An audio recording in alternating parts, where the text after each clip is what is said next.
Hello दोस्तों, जीवन में उपयोगी ऐसी ही कहानियों के लिए चैनल को सब्सक्राइब करें।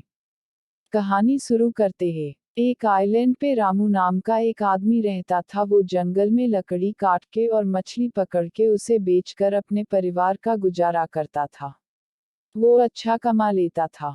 उसके परिवार में उसकी पत्नी और 2 छोटे बच्चे थे। रामू हर रोज अपनी पत्नी को बताता है वो कौन सी जगह से काम करके आज कमाई की है। वो बहुत मेहनती और अपने परिवार से बहुत प्यार करने वाला इंसान था, पर उसकी पत्नी स्वभाव से भोली, लेकिन उसके पेट में कोई भी बात छुपी रहती नहीं थी। उसका पड़ोसी उसकी पत्नी की इसी मजबूरी का फायदा उठाया करता। पड़ोसी सब जान लेता और वह रामू के पहले जाके कब्जा जमा लेता। ऐसा कई दिनों तक चला। रामू ने घर जाके पत्नी को बोला, तुम्हारी इसी आदत से देखो मुझे काम मिलना मुश्किल हो गया है। एक बार तो ऐसा हुआ कि रामू को पूरे दिन में कुछ भी कमाई नहीं हुई। उस दिन घर पे सबको भूखे ही सोना पड़ा। उस रात रामू बच्चों की ऐसी हाल देख ही नहीं पाया। सुबह जल्दी उठकर गया, फिर भी पड़ोसी पहले से वहां पहुंचा हुआ देख निराश होकर वहां से आगे बढ़ा और एक पेड़ के नीचे बैठा। उसके बाजू में एक साधु बैठे थे। साधु ने उसे लाचार और निराश देखा और बुलाया।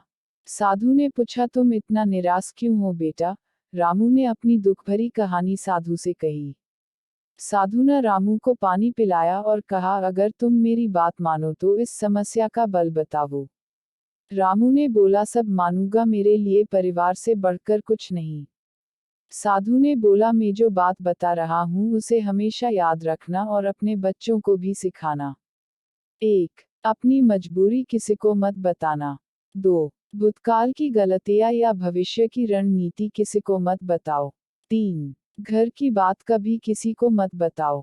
4. कमाई का जरिया कभी किसी को नहीं बताना चाहिए। 5. कमजोरी और ताकत कभी किसी को मत बताओ। 6. अपने मित्र और शत्रु के बारे में किसको नहीं बताना चाहिए। 7. दिया हुआ दान कभी किसी को मत बताओ। ये सब सुन के उसे थोड़ी हिम्मत बढ़ी और साधु के पैर छू के आशीर्वाद लेके घर गया और इसी बातों के अनुसार जीवन जीने लगा और फिर वो पहले की तरह सुखी जीवन जीने लगा। दोस्तों, हमें भी यह बातें जीवन में उतारनी होगी ताकि रामू के जैसे हम भी अच्छा जीवन जी सके। दोस्तों, कहानी अच्छी लगे तो प्लीज लाइक और सब्सक्राइब कर देना। धन्यवाद।